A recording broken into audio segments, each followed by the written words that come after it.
Hey, what's going on, guys? This is your man, Real Deal, Steven Steele, coming to you live for a special Doge After Dark 2 After Hours edition. Good to see you guys. Good to see you guys. I know there's anxiety in the air because the market has been going down. I get it. I get it. And for those of you, it looks like there's some new folks in the chat. And they don't like my intros. They don't like my style. They don't like my aesthetics. Well, I'm here to tell you, you can kiss my dick. You can kiss my dick. I really don't care. This is my channel. These are my artistic whims. This represents and exemplifies my personality and my aesthetics and my vision. And I'm not changing for anyone. This is my community. You don't like it? I don't need you. I don't even want you here. There's plenty of other places you can go to just stare at a chart and nothing else. This ain't the place. This ain't the place. I'm not the one to be messed with today. I've had it. I've had it. Okay, so I'm just taking out the trash. I'm just done. I'm done. Anyway, to everybody else, welcome. Everybody else, welcome. It's good to see you guys. Good to see you guys. So, at any rate, good to see you guys. Good to see you guys. The rest of you, it's good to see you. Yeah, you know me, man. I'm fiery. I don't take any crap. Batman versus Deadpool, $1.99. Good to see you, Batman versus Deadpool, and thank you for kicking things off with a super chat, $1.99. Thank you, man. If the Doge dips to 39 cents, gonna open wallet up. I know, man. It's very tempting for me. I'm just not in a place right now where I can be investing anymore. But I tell you, when I see these prices right now, I am really tempted. I am really tempted. Okay, yeah. Thank you, guys. Thank you to my fam for the kind words. Hey, I understand. I know where we're at right now. Right now we're at about 41 cents.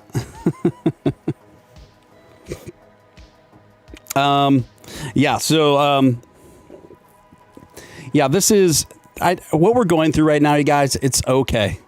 Everyone, just calm down. Just calm down. I'm gonna explain why all this is happening tonight with the market. Nelson F, thank you for the $5 super chat, Nelson. Appreciate you, man. Appreciate you. First time here. Started with Stain Alpha. Sick intro. Thank you, my man. There is a man of distinguished taste. And Stain Alpha is a good friend of mine, and I really dig that guy. So glad you found me, Nelson, and appreciate the support. Really appreciate the support. Traveling Doge coming in large and in charge with a whopping $50 super chat. Thank you so much, Traveling Doge. Really appreciate you, man. Appreciate that so much. Says, congratulations on 3,000 subscribers, brother. Yes, indeed. Thank you for, I didn't even realize that I finally hit 3,000 subscribers as of now, but thank you for that. Thank you for that. That's excellent news. I am excited. I am stoked. I am excited. I'm excited about the expansion of this channel, expansion of this community, and even the expansion of my haters, because that just means we are growing. We are growing, and that's fine. That goes with the territory. That's what happens when Doge gets more popular too. Doge gets more haters. It's just the inevitable thing that happens. Traveling Doge, you are an awesome energy and an awesome asset to the Doge community and this channel. Really appreciate you, man. Really appreciate your generosity there. It really puts a big smile on my face, man. And always, I see you on Twitter too, and you're just a great dude, man. Appreciate it so much. Tony Hall coming in with $4.99 super chat. Thank you, Tony. Appreciate it. Detroit Doge in the house, Preach Steven. Yes.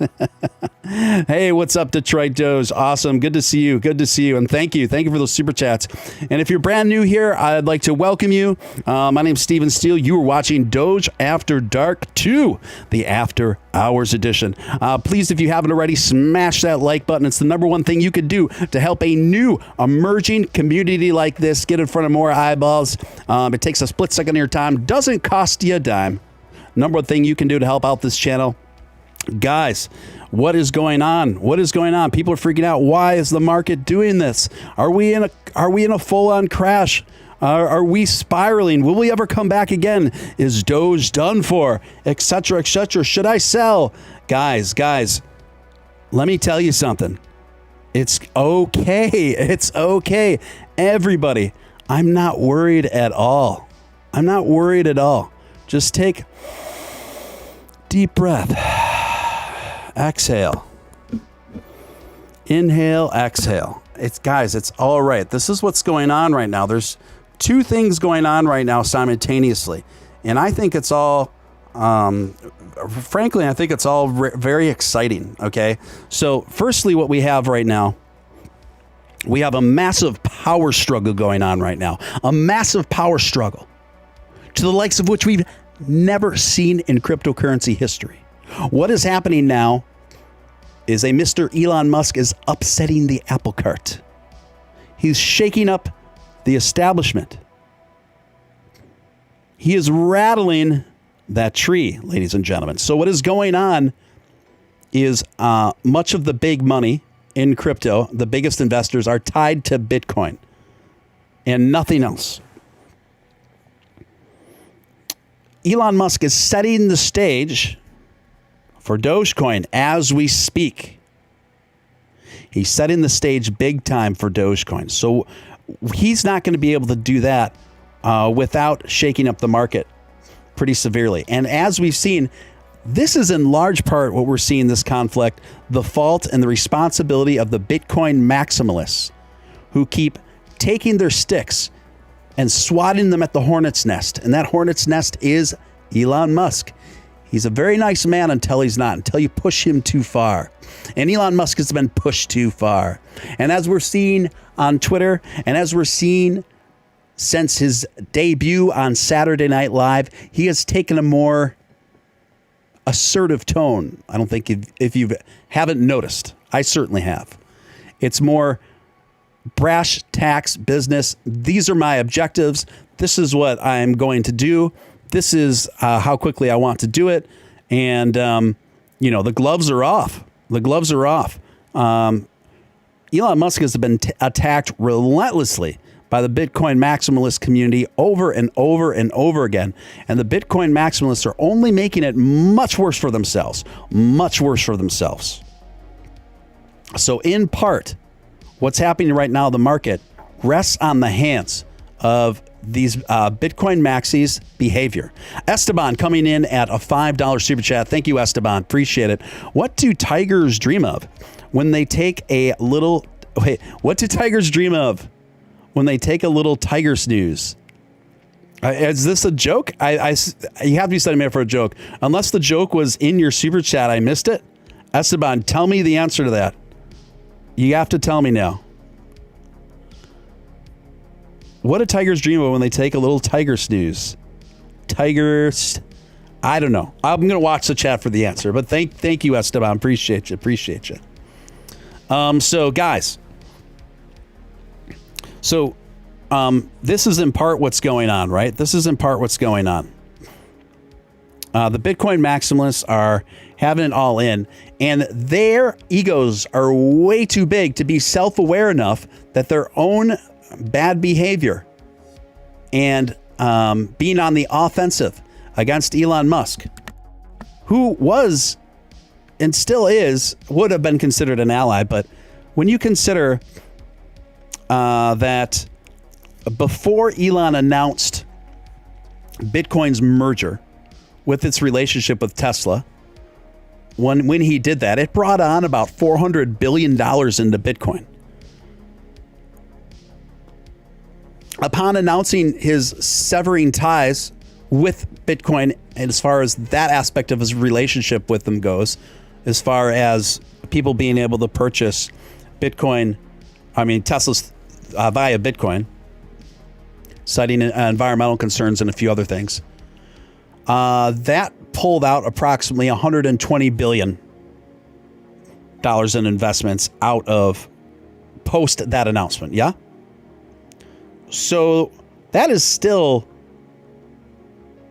over $250 billion in Bitcoin that wasn't there previously to Elon announcing that. Furthermore, when Elon first announced the Tesla integration with Bitcoin, Bitcoin was worth maybe a little more than half of where it's sitting even right now, right? So these are people that have, these Bitcoin maximalists, they've become very entitled. They've become very entitled. They've become very arrogant. They've become very like 80s bullies, like the bullies in the 1980s movies, right? So now they're lashing out because they got used to all this. They got used to all this power. They got used to all of this stuff. And they couldn't have been handling it any worse. And by the way they're handling it, they're only making it worse on themselves, and they're only instigating Elon to go even more scorched earth, as we've seen on Twitter. Elon now flirting with the idea that he's going to pull out all Bitcoin investments from Tesla. He's entertaining it. So they're just pushing him away. They're pushing him away when they should be handling it so much differently. So much differently. So they only have themselves to blame. They only have themselves to blame, folks. Secondly, what's happening right now is a targeted economic attack from the government of China. China. S or S. CHYNA. All caps. So what's going on there is they are making the claim that they are banning financial payment institutions from cryptocurrency business. So this is what's having a big, a lot of fear and panic going on in the market because of this announcement. The problem is, guys, and this is where I need everybody to listen very carefully to your man, Real Deal, Steven Steele. I need everybody to listen very carefully. China's government has been doing this and been announcing this for the last 8 years. They've been pulling this. Since 2013, around the same time every year, China's government announces the same thing. And guess how many times they've followed through with that? 0 times. 0 times followed through with it. So what do you think the probability is that China is going to follow through on their word this time in 2021? Slim to none, my friends. Slim to none. So why are they doing this? They do this on purpose to spread fear, drive down the market, so that they can double down and pick up even more investments in much more advantageous buy-in points. That's exactly what they're doing right now. They're playing it pretty smart. It's a pretty smart strategy, and because it apparently works every year like clockwork. So my question to you folks in the room right now, full of all this anxiety about the market, are you going to fall for this nonsense? Are you going to stay calm and keep your holdings, or maybe even level up on some of your investments? Okay? Which person are you going to be? Which person are you going to be right now? I know which person I am. Let me get to a couple super chats. First of all, let me get to the joke. I am fired up. I am fired up right now, folks. Esteban, do they dream of mauling zebras or Halle Berry in her white Catwoman suit? Steven Steele, it's from the movie The Hangover. Okay, got it now. Okay, I knew it sounded familiar, Esteban, but yeah, you're quoting The Hangover. Thank you for that. Hilarious movie. The second one's even wilder in a way. It's a bit darker. I like them both. I like both The Hangover 1 and 2. Mr. Frodo coming in with a $9.99 super chat. Thank you, Ms. Frodo. Appreciate you. Friends, don't panic. So far, crypto has come a long way, which is amazing. But objectively, only 1% of the world has invested in crypto. Now, think of the future when 15 to 30% of the world invests. Ah, yes. Great super chat, and thank you for that, Mr. Frodo. Friends, don't panic. So far, crypto has come a long way, which is amazing, but objectively, 1%, those are facts. Now think of in the future when 15 to 30% of the world invests. Great point, and that is part of what Elon Musk's vision is, as he's taking these awesome rockets and shooting them into the sky via SpaceX. And he's putting these satellites around the peripheral of our planet, our planetary environment, because he wants to install greater, faster access to internet to all the rural areas that currently don't have it, and wants to give speedier, more reliable internet access to everyone in regardless of geographic location. But this is going to expand the internet to many countries, even third world countries that don't have a lot of it there. This is going to greatly expand it there to many rural areas where internet is very elusive and spotty. This is going to greatly extend the access there. And folks, Elon's very well aware that this is a part of the plan for the future. Elon wants a digital currency future. Elon wants a Dogecoin future. And folks, those satellites going way up into outer space, courtesy of Mr. Elon Musk, they're going high up to the sky. And do you know why? Because just as Mr. Frodo said in his super chat there, this is going to inevitably, statistically, bring more investors into cryptocurrency, more Dogecoin investors, but just more investors into crypto, period. So this is going to up the percentage of people on the planet that are going to be Dogecoin investors, crypto investors. And you better believe that this is a part of the plan. Nelson coming in with a $5 super chat. Thank you, Nelson. I know this isn't financial advice, but in your opinion, where do you see the potential with Dogecoin? Thank you for the question, Nelson. And thank you for the super chat again. Guys, it is my personal opinion, and this is not financial advice.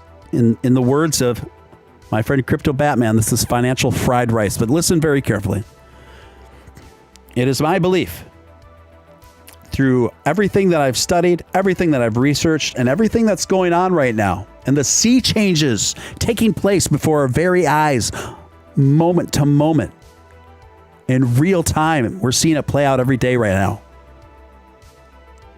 That Dogecoin is better poised to be the future currency, the most popular digital currency on the planet. And why do I say this? I say this because Bitcoin, with all due respect, it's an incredible asset. It's like digital gold. I still have a lot of respect for Bitcoin. Not so fond of many of their most ardent supporters, but I have a lot of respect for Bitcoin. And folks, let me tell you something. The problem with Bitcoin is it's dead on arrival in a retail space. BTC is dead on arrival in a retail space. Nobody's spending Bitcoin. Nobody's going on vacation and buying tickets through Southwest Airlines to Kauai with Bitcoin. Nobody's going to be taking their girlfriends or boyfriends out to eat for sushi with Bitcoin. No one's going to be picking up all those Ubers in Vegas on Bitcoin. Nobody's going to be buying your 6-pack of Dr. Pepper while you're watching hockey with Bitcoin. Nobody is going to be re-upping their Pornhub memberships with Bitcoin. People are not doing that. Why would you do that? Why would you spend your digital gold with amassing appreciating value that is completely rare with a hard cap? And it's only becoming more rare with each and every passing year. Why would you spend that on everyday items in a retail space? You would be a fool to do so. You'd be a fool to do so. You don't go out to eat and try to pay for it with pearls and gold. You take out the credit card, you take out the debit card, you take out the fiat. Okay? So listen. There's no other cryptocurrency on the planet more strategically better positioned to step up to that big void. And we are at the precipice of something huge, folks, because the other shoe is getting ready to drop. And I'm going to tell you what that is in just a moment. Jonathan Marino, thank you for your $2 super chat. Good to see you, Jonathan. Doge is eating the total crypto market cap. Yeah, it is. I mean, comparatively how the rest of the market is doing, folks, Doge is holding up pretty well. I know some of you folks are bummed out that you're seeing Doge around 40 cents right now. And don't be wrong, that's not good. But compared to the rest of the crypto market, particularly the rest of the top 10, pretty good. Pretty good. Pretty darn good. Thank you for the super chat and the support, Jonathan Marino. Mauricio, thank you so much, Mauricio. Again, for the $5 super chat. Thank you, Mauricio. Thanks, Stephen, for all the information. You're quite welcome. You're quite welcome. Thank you for your continued support. I really, really appreciate it.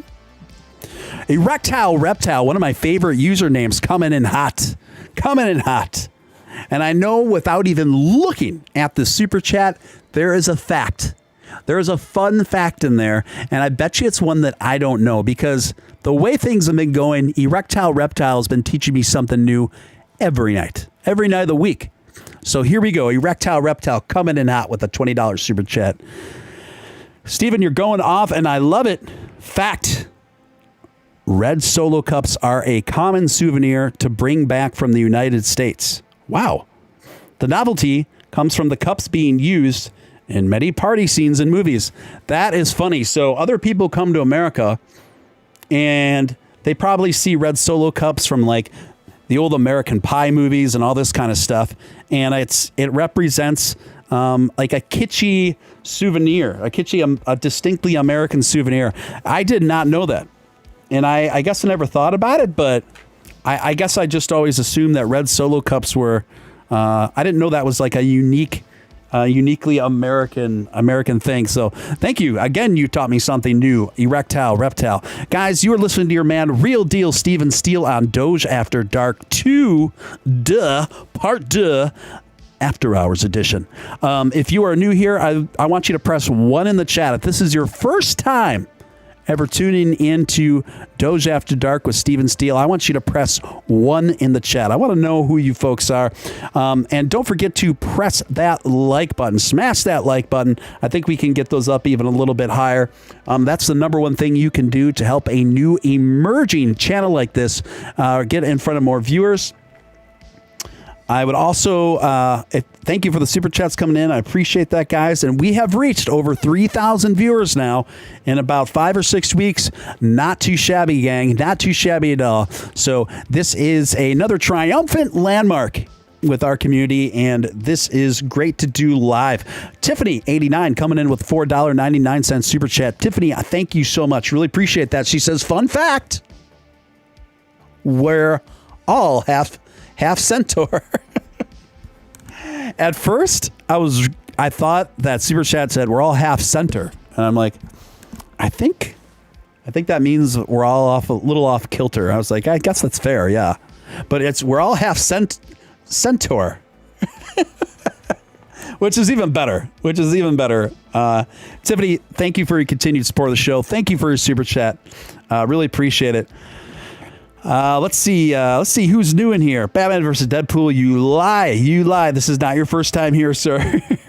Number 1, thanks to Reddit. Oh, I didn't know anybody's talking about me, Reddit, but that's good. Well, welcome that Todd Fu. Welcome Speak Ryan Speak. Welcome Matthew Gambardella. Welcome Nelson F. Welcome you surname. Welcome Evie. Evie, I think I've seen you in here before. And anyone else who's their first time, I was here and subscriber number 4. That's since the beginning for sure, Mark Lance. Appreciate your continued support.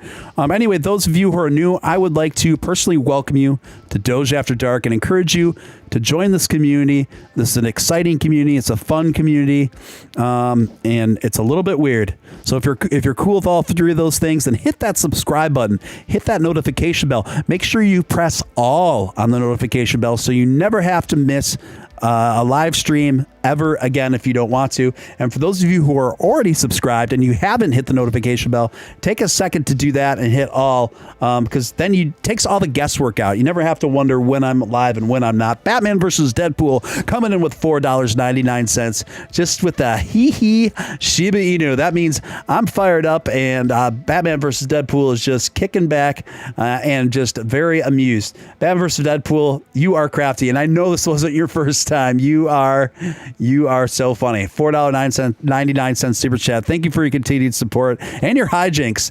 Awa, someone says, I would like to give a shout out this time to all you moonbats who came over to Steven Steele Live through maybe seeing me on Crypto Batman show. Or vice versa. So I'd like to give a shout out to all you crypto moonbats. I love the crypto moonbat community. I love Crypto Batman. So it's great to see crypto. Great to see moonbats up in here. Ivan.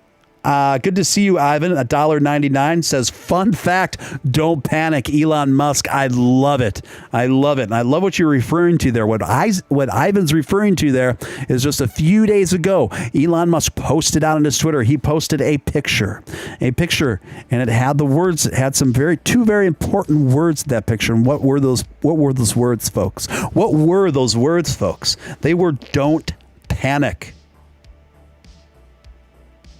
Listen very carefully to me. His words were, don't panic.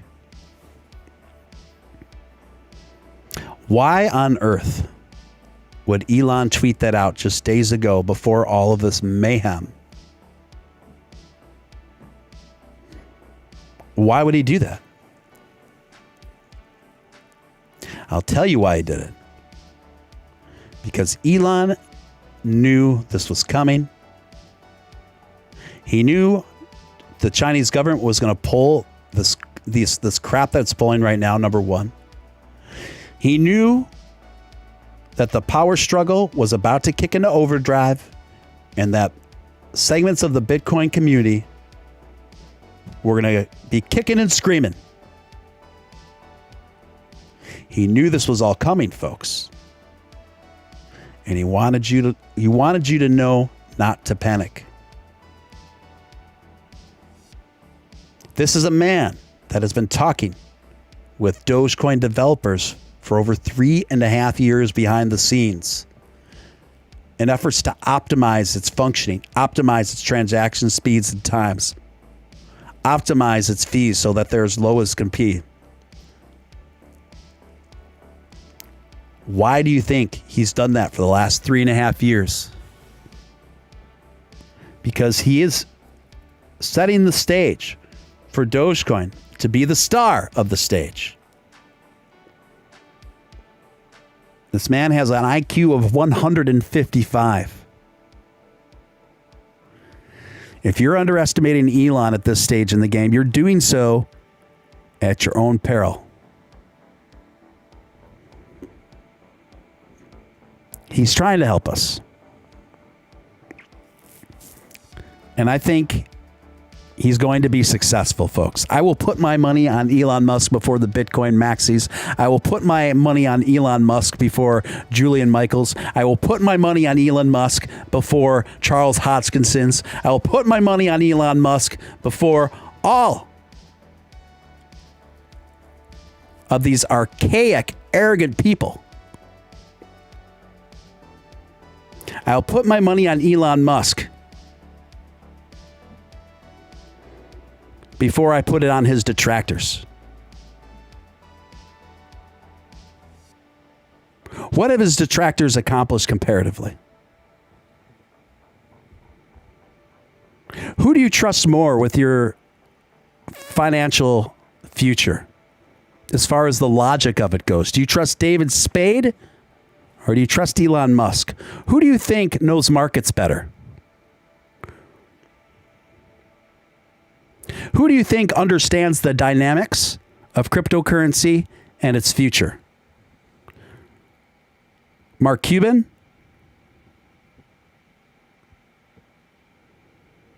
Or a Bitcoin maxi? Erectile Reptile coming in, $10 super chat. Thank you, Erectile. Appreciate you, man. This dip is good for Doge because now all news that comes out of Doge will have a much bigger effect on price. Since a lot of people sold during the dip, they got to put their money back in somewhere. I agree. I think you raise a really good point there. And I think we are going to continue to see investments reallocate out of Bitcoin and into Dogecoin and into Ethereum when that starts going up again. Esteban coming in at $5 super chat. Thank you, Esteban. Appreciate you, man. Because Elon is God. That's funny, man. Thank you, Esteban. Appreciate you, man. All right. Nelson F. coming in, $2. Thank you, Nelson. Caught a very good buy at 40 cents. Let's go. Yes, 40 cents is a great buying point at this point, guys. Nice work, Nelson. I think your future self will thank you.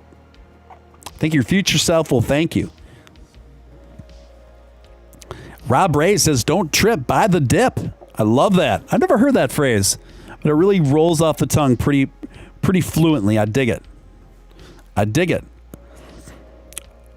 Heather is in the chat. Heather G. Welcome, Heather G. Good to see you. Heather, if you feel like popping in the Discord for a few minutes, let me know. But if you want to just hang out, that's fine too. No pressure. Lewis, very similar pattern when Doge was at 5 cents. Buy Doge. There was a very similar pattern there. That's a very good parallel. An astute observation, sir. An astute observation. In from the Twitter room. Good point with the Maxi Cuban comparison there. Thank you.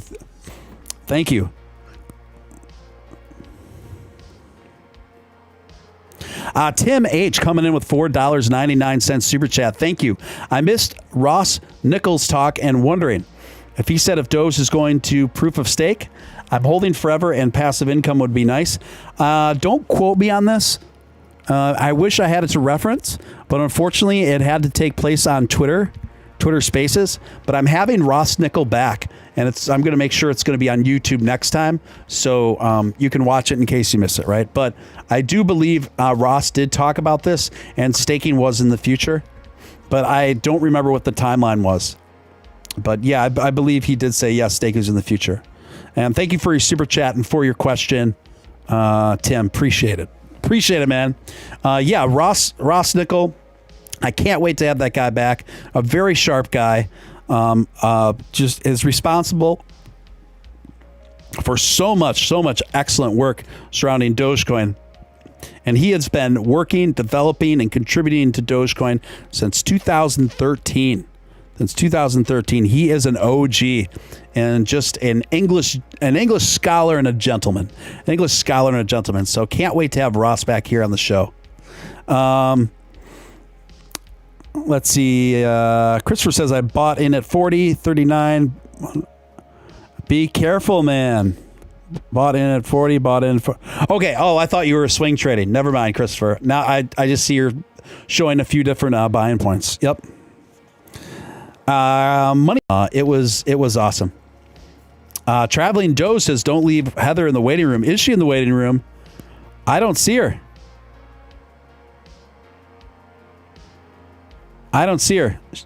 As soon as I see her in the waiting room, I'll bring her in. Thank you, Traveling Doge. Appreciate the comment. Appreciate the reminder, actually, because I did do that one night. Don't leave Heather in the waiting room. Yes. So thank you for that. Yes. So this steak was out of this world. And on top of the steak, because I'm on this low carb thing, although I have been cheating with Reese's peanut butter cups lately, I got to stop that. But the only thing I have a sweet tooth about are Reese's peanut butter cups and a really good chocolate chip cookie. And I'll tell you why. And the only kind of chocolate chip cookies I like are the ones that have the sea salt in them. Sea salt, you know what I'm saying? Because to me, it's all about the sweet saltiness. The sweet salty dynamic is the only thing I have a weakness for. So if you bring in those peanut butter cups, I love when the saltiness and the texture from the peanut butter and the chocolate all mixes together. It's just out of this world to me, right? And the same with like really good chocolate chip cookies. Even if they're like thinner, like thin chocolate chip cookies that are soft, but they have like sea salt in them and dark chocolate, and they're just really nice and gooey. Yeah, that kind of stuff. Christopher James says, not selling a single Doge, Steven. That is the plan, my man. That is the plan. That's what I'm doing.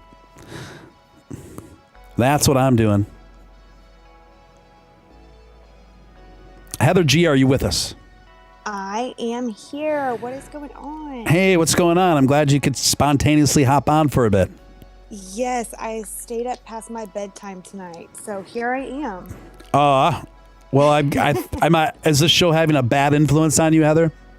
I think it is. You're just too addicting. Thank you for the compliment. I think. Heather, what do you make of what's going on here? People are kind of freaking out. I don't know if you heard me earlier in the show. I'm pretty fired up tonight, obviously. And I'm trying to ease people's anxieties here. We have China pulling a fast one again. They do this every year where they tell us the same thing, that they're going to crap down. They're going to cap down on all cryptocurrency. They're going to ban financial payment institutions from cryptocurrency business. The thing is, they've been doing this every year at the same time since 2013, and not once have they followed through on it. So I'm just trying to tell people that is one of the main reasons why the whole market's taking a dip out of that news. But there's really not much to be worried about. They've never followed through with this threat before. So the probability that they're going to do it in 2021 is pretty low. Yeah, no, I agree. I feel like they do this so often, and I don't know if it's because they're not following through or there's nothing they can do in this space. I don't know, but you're right. They do it all the time, and nothing ever comes of it. So let's just carry on. They're giving us really great discounts, so I hope some people are picking up some more to add to their bags, and let's do this. Yeah, exactly. And your observation is an astute one, Heather. And I was explaining that earlier in the stream. What's going on is and the main reason why the Chinese government does this is so they can drive all the prices of stocks and coins down. And so they're actually loading up right now. So the Chinese government is investing big time right now, and then that puts them in much more advantageous positions to amass more wealth going forward in all these investments. So, from a strategic standpoint, it's a very good one because it obviously works time and time again. The whole market gets spooked like clockwork. They do it once a year. And then they load up on their bags, and then things go back up. So guys, unless I'm not talking to people, if you're financially in dire straits and you're having a hard time getting by, paying bills, putting food on the table, covering the mortgage, etc., and you got to sell some Doge, I'm not talking to you folks. I totally get it. And you don't know anyone an explanation. I get that. But if you're not one of those people and you can stand a hold, I mean, it's still your money, and I'm not telling you what to do with it. But if you're asking me for advice, I think you should hold. I think you should have the patience. I think your future self will thank you. Batman versus Deadpool coming in with a $4.99 super chat. Thank you so much, Batman versus Deadpool. Made oven roasted stuffed chicken breast with filling, having spinach and cheese. Oh, wow. Speaking of sweets. Speaking my language. Yeah, I know. I'm like, wow, I'm kind of salivating here. Speaking of sweets, now that you mentioned chocolate chip cookies, I'm going to go make some now. Wow, look at that chef. In spontaneous midnight chef with the midnight chocolate chip cookies. Going to make the whole house smell really nice late into the night. You are definitely Doge After Dark material over there. Nice. Does he deliver? Yeah, no kidding. No kidding, Heather. So Heather, tell me, I was talking about sweets. I got a little bit of a sweet tooth, and I'm usually a very healthy eater, but I got to admit, lately I've just been indulging in Reese's peanut butter cups. Oh God! Almost on the daily, because it's got that sweet salt. The only thing I have a weakness for with my sweet tooth, I don't even think about any other sweets except for two things. I think about anything that's sweet and salty, and that involves Reese's peanut butter cups and like a really good quality chocolate chip cookie. What's your weakness?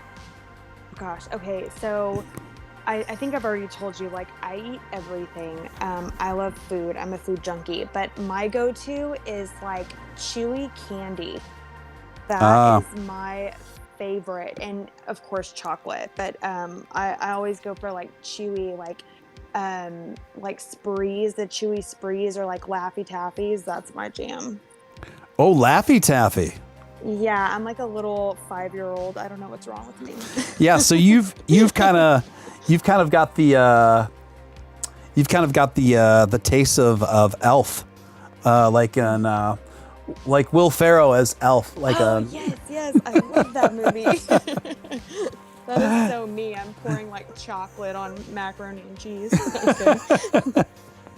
Yeah, so I could actually see the appeal of Laffy Taffy because it's got that. It's like stretchy but tough, and there's something satisfying about kind of digging into that. You know what I mean? Absolutely. See, I don't like the ones that are like gummy, I guess. I don't like that. I like the ones that have like a harder surface, I guess. Right. Yeah, I like a little bit of toughness to it too. I can't say that Laffy Taffy. Okay, someone said saltwater taffy. Now, saltwater taffy I didn't get with more.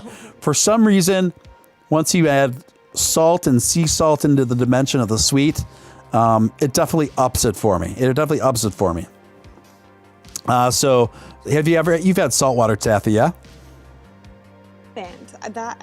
Y'all are speaking a foreign language to me right now. Oh, wow.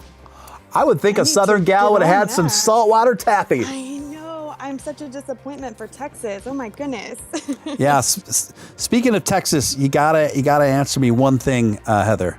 Have you ever sat down and had yourself some good old Texas toast?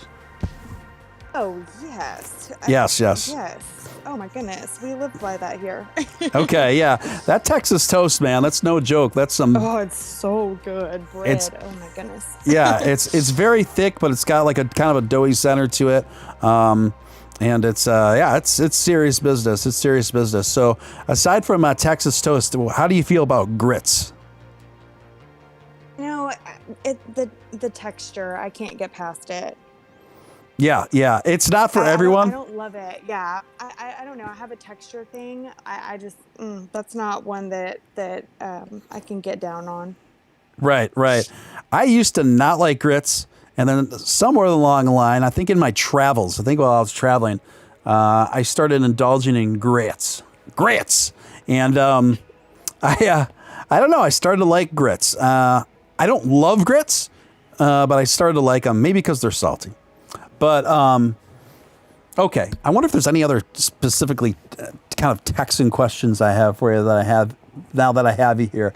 I don't know. Well, if they pop up, they might spontaneously pop up. I'm going to ask you. So yes, you go for it. Okay, sounds good, Heather. You guys, this is your man, Real Deal Steven Steele, coming to you live, Doge After Dark 2 After Hours edition. For those of you who are new here, welcome. I'd like to welcome you to the show. We just hit over 3,000 subscribers, and we are growing exponentially each and every day. My special guest right now is a cameo. For those of you, some of you already know her. It's Heather G. Heather G from Texas, and she's coming in for a bit here. And she is, I'm going to put her Twitter in the chat, actually, if you guys want to give her a follow. She goes by Honestly Doge, and she is a remarkable young woman hailing from Texas and also a big Doge activist. And she is all about the DOGE. So that's where you can follow Heather in the chat. Is she a fan of Whataburger? Someone wants to know. Are you a fan of Whataburger, Heather? I am, but because I live in Texas, I think that it's kind of overrated. I do love it, don't get me wrong, but I feel like there's so many other things, and Whataburger kind of always overshadows it. I would have to agree with you, and I'm going to explain why right after the super chat. Nelson F coming in with $5. Thank you, Nelson. Appreciate you, my man. My girl beside me, her name's Carolina, says hello. My goal is to purchase Slurpees for us using Dogecoin. That's awesome. I like that. Thank hello, you. Carolina. That's sweet. Yes. Hello, Carolina, from Heather G and Steven Steele. Glad you guys are both tuning in. Listen, Nelson, I think it's only a matter of time. It's not a matter of if, it's a matter of when, my friend, before you'll be able to purchase Slurpees using Doge. I do think Doge is better positioned than any other currency, digital currency on the planet to be used the most in a retail space. And I do think that Doge paying options eventually will be available in 7-Elevens, etc. So back to Whataburger. Okay. I first had Whataburger about a year ago in Austin, Texas. And I was down there for an appointment, and there were these two airline stewardesses that I met on the way over there, and they insisted that I had Whataburger. And they both swore that it was like the best burger on the planet. I walked into this Whataburger, and it was kind of dirty, you know, and kind of run down. And I was already kind of like, okay. And they served up the Whataburger, and I had it, and it was big. It was a nice, big, flat, big, round burger, right? And I was looking at it, and I started eating it, and I got it with the works. I'm like, what do you think? What do you think? And my impression of it was, it was fine. It was good. But it wasn't great, in my opinion. And I know there's some people in the chat. They're going to be like, oh my gosh, how can you not love Whataburger? I don't not like Whataburger. I like Whataburger. I like Whataburger. I like it. But I don't love it. But I like it. I would have to say, I don't know if you've ever had In-N-Out Burger, Heather. Have you ever had In-N-Out Burger? I have had In-N-Out Burger, and I do like their burgers. I see there's like, I think you can get burgers from like some of the smaller joints, and I think that they're just so much better. Like, have you ever been to like Fuddruckers? I have. I would pick their burgers over Whataburger any day. Yeah, Fuddruckers is really good. Say it 3 times fast, you'll probably get in trouble. But I don't want to get you in trouble on your show. That's all right. I think I may have already demonetized myself a little earlier, going off on a few people out of the strike. But yeah, I agree. I think Fuddruckers is pretty good. I have to say though, In-N-Out Burger, if you have it animal style, that's what they have. It's kind of off the menu, and there's like a special. It's kind of like Big Mac sauce, but a lot better. But like a lot better. And they pour that on the fries. And the burger, I don't know. It's just nuts. It's so good for fast food. But I agree. Some of the smaller franchises are usually your best bet with burgers. It's usually your best bet in general for food. But in terms of fast food, sometimes we got to go with what's convenient when you're on the go, etc. So you do with what you can. Let's see what's going on in chat. Chat is making me so hungry. Yep, it's Burger Wars. Absolute pandemonium Burger Wars going on in chat, guys. Burger Wars. Steven's famous intro words, kiss my grits. Kiss my grits. Love it. All right, which one of y'all is the real Dirty Dan and Pinhead Larry? That's a reference I'm not quite hip to. It sounds like an Adult Swim cartoon or something. Do you know what that means? I don't. I'm utterly confused. Yeah, I'm not sure. I'm not sure on the reference either. Heather, your Texas card has been revoked. No. No, come on. I'm no way. Race, guys. No, this. She's a Texas gal all the way. I could feel it in her voice. I could feel it in her vibe. I was gonna say, I'm sure it comes out in my voice every once in a while. Yep, I love it. And just let your Texas flag fly, Heather, and don't hold back that accent on my account. Please do not. I love it. It's very charming. Very charming. Let's see. Five Guys. You guys love Five Guys. I don't love Five Guys. I've had it a few times. We do have them here in the Midwest. But it's never really struck my fancy. I got to say, I got to stick with my In-N-Out Burger. We don't have any here, but I do miss them. They're out mostly on the West Coast. We got a chain here that's pretty decent. It's called Culver's. It's called Culver's Custard, and Culver's, they do. Yeah. You've heard of Culver's? Yeah, we have one here. Yep. Okay, yeah, I think Culver's is all right. They do all right. I wouldn't say it's brilliant, but it's pretty all right. Yeah, they're pretty good. I like their fries. The fries are really good. Now here's a secret. you can get a kids meal at Culver's. And I learned this from my parents, because my parents, they're very frugally minded people, right? Much more so than I am. They have much more financial discipline than I do.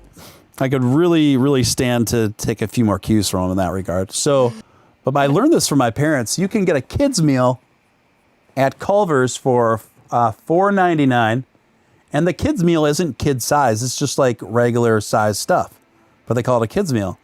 And for $4.99 at Culver's, you get a burger, you get fries, you get a drink, and you get a sundae. Nice. Okay. For $4.99. Disclosure, I actually always order kid meals.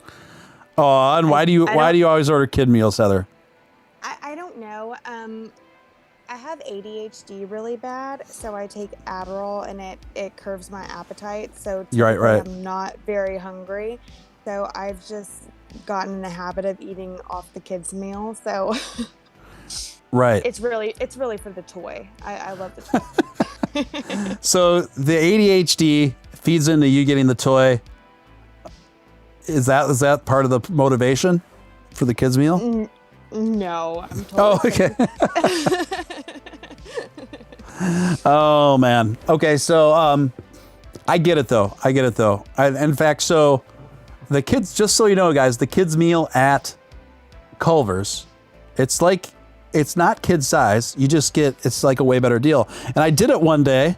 I felt silly in a drive-through, and I ordered the kids meal, and I'm like, wow, my parents are right. It's all just like the regular stuff, just cheaper. So yeah, just a little trick of the trade there, guys. So guys, we are riding. Let me refresh the screen so we are current. But we're trading sideways. We're trading sideways at about between 41 and 42 cents right now. Considering what the rest of the market is doing, not too shabby, especially considering what the rest of the top 10 is doing.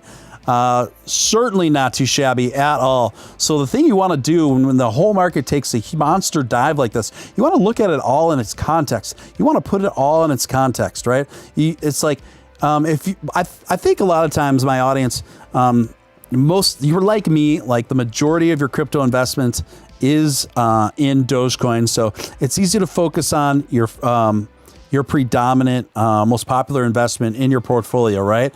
But what's important to do before you freak out when you see Doge taking a dip or Doge taking a dive, you want to see what the rest of the market is up to.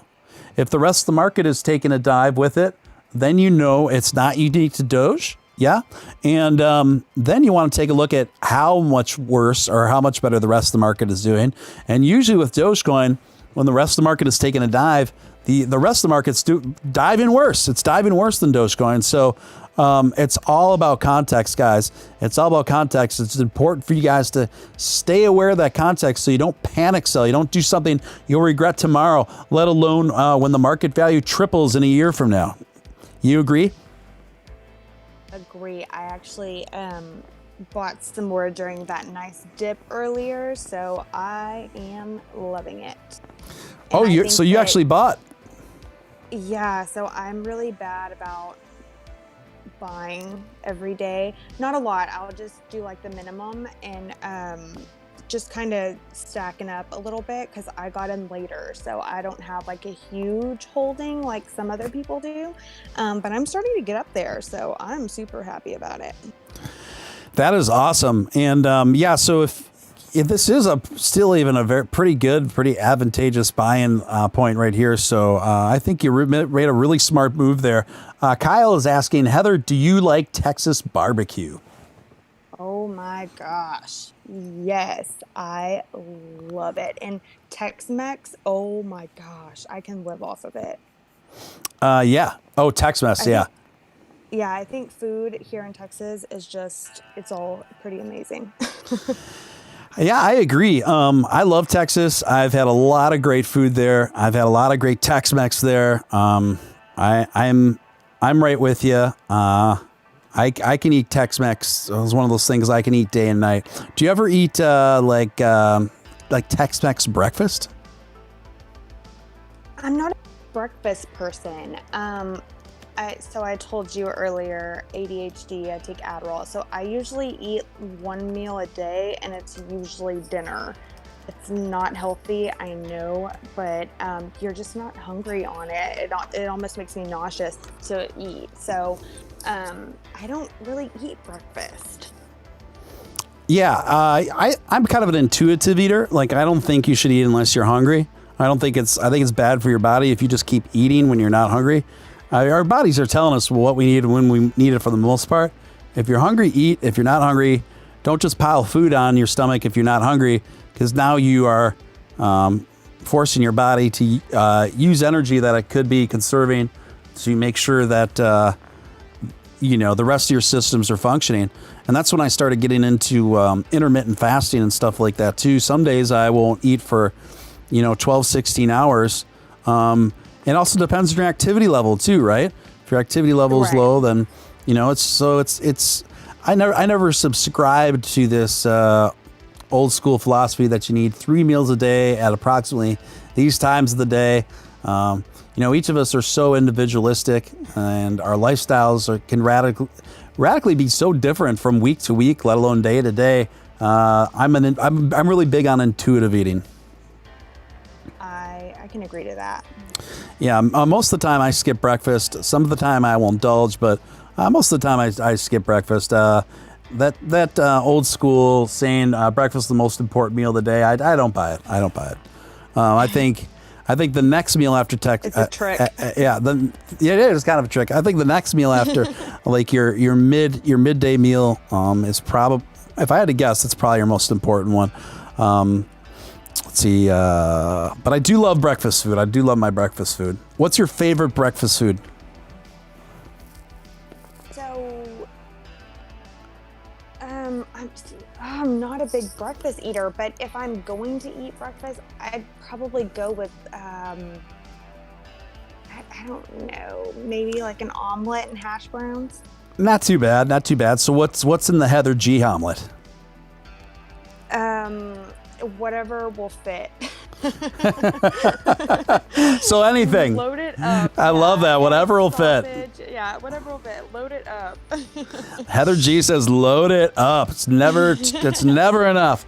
I love it too. Like that's kind of how I am with pizza too. I love all the meats and all the vegetables.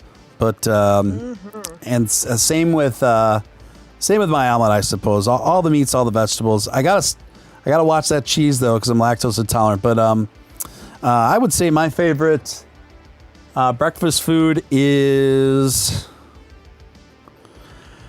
I love Belgian waffles. Yeah, those are pretty delicious. Belgian waffles, and I'll tell you why, Heather G. I love Belgian waffles because they have those deep crevices, for lack of a better word, in them. Man. So you can let all that melted butter just melt in each of those big squares, right? Oh, yeah. And then what I like to do too is I like to chop up some fresh strawberries and then some blueberries, put some blueberries on top. And then I like to even put a little banana on there. And then I heat up some 100% real maple syrup right out from the tree. And then I heat up some of that in the microwave for about 40 seconds with some hot 100% authentic maple syrup. And then I just pour it and drip it all over that huge Belgian waffle with the melted butter, blueberries, strawberries, and banana. And then you start eating. Oh my gosh. Just out of this world. I feel like you can go back and clip that like 10, 15 seconds and sell that to Belgian waffles, and they can make an advertisement of that right there. It's like you could taste it. Oh yeah. All right. Yeah. Maybe Batman versus Deadpool coming with $1.99. Thank you, Batman. It's always pancakes versus waffles, but French toast is the GOAT. French toast. Oh. How do you feel about French toast, Heather G? I like French toast. I think I'd take the waffle though. Yeah, me too. Yeah, no offense, but I gotta stick with Heather G on this. The waffle takes it for me. French toast, if I had to put them in order of favorites of those three, I'd have to say French toast is my number 3. I'd pick Belgian waffle, pancake, and French toast after that. What about you, Heather? Same. The waffle, pancake, and then French toast. There you go. That a girl. Great minds think alike. Nelson coming in with $5 super chat. Thank you, Nelson. Appreciate that chat again. Breakfast sandwich made with wheat bread, fried egg, tomato, and sliced sausage links. What an innovator, Nelson. Yeah, not bad. For me, that wheat bread has to be toasted, or that sounds not so good to me. But if that wheat bread is toasted with the fried egg, tomato, and sliced sausage links, that I could get with, my friend. What are your thoughts on that, Heather? I'm good with the wheat bread. That sounds good to me. So not toasted? No, I don't like it toasted because it makes the bread hard. Like, do y'all have Subway? Do y'all eat at Subway? Yes. Well, I don't eat Subway, but yes, of course we have Subway up here. Yep. So yeah, they always ask if I want my bread toasted. And I'm like, why would you ever toast the bread? Wow. See, for whatever reason, I don't eat a lot of bread to begin with, but when I do, it has to be toasted for me. Unless it's like, unless I'm at a really good restaurant that serves those really good French bread rolls that are super hot right out of the oven, and then you put the butter pats on right from there. Other than that, I need to have my bread toasted. I won't eat a sandwich unless it's toasted. I need the crispiness. There's just something more satisfying and satiating to me about putting like some mayo, some mustard on some toast. And my father's the same way. Not only do I like toast, I need like hard, almost burnt toast. I don't know why. I'm the same way about even pizza crust, anything. I need it well done. Okay, I have one question to settle the food argument. Yeah, go ahead. I gotta know this. Mayonnaise or Miracle Whip?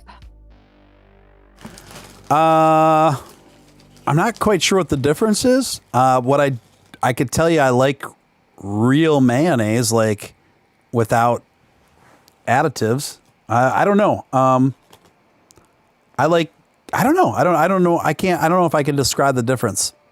Do you know what?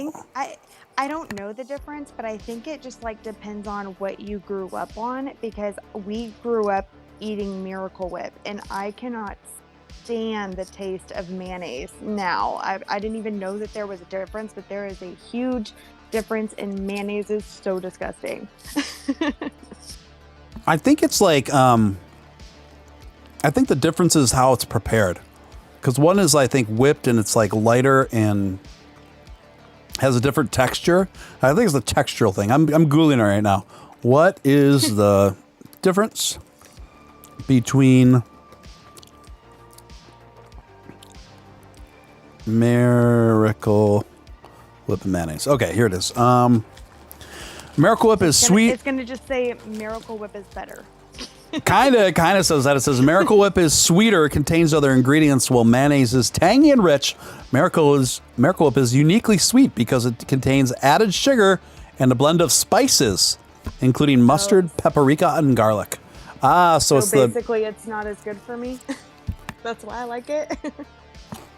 Well, the sugar makes it not as good for you, but everything else, it wouldn't have an adverse effect on your health. So the spices, the mustard, paprika, garlic. Now I get it. So I guess I would, out of the two, yeah, I'll go with Miracle Whip. Yeah. So good. I just didn't understand what the difference was.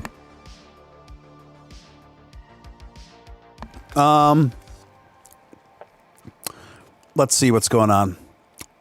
Doge after dark, food edition. Yes. Just slap some barbecue sauce on everything, boy. That's what Money Pit says. I love it. Yeah, I do love barbecue. I'm a really big fan of shish kebabs on the grill, though. What do you think of shish kebabs, Heather G?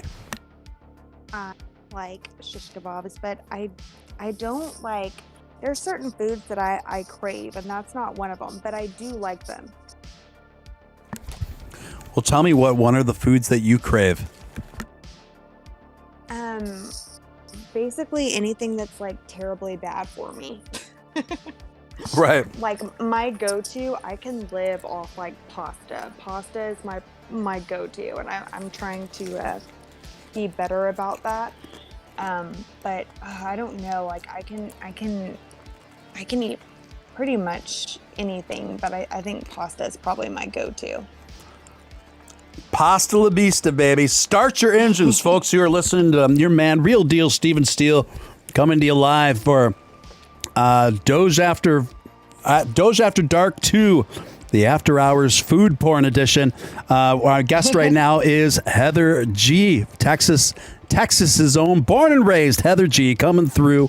We're talking about Texas toast. We're talking about Miracle Whip. We're talking about barbecuing. We're talking about shish kebabs. We're talking about omelets. We're talking about Belgian waffles. We're talking about, what else do we talk about? Whataburger. Whataburger, pretty much anything and everything food. Yes. Stuart Yates, my friend from across the pond, coming in with a £3 super chat. Thank you, Stuart. Appreciate that. Morning from the United Kingdom. Good morning to you. Top of the morning to you, my English friend, my fellow Englishman. Good to hear from you, and thank you for tuning in and your continued support, Stuart. Guys, if you haven't hit that like button, smash it immediately. It's the number one thing you can do to help a new emerging channel like this get up in front of more eyeballs. And obviously, if you feel compelled to super chat anytime throughout this broadcast, you can do so. That's obviously hugely appreciated for the time and efforts. Ever heard of Jack and the Box buttermilk sauce? Jack in the Box buttermilk sauce? Yes.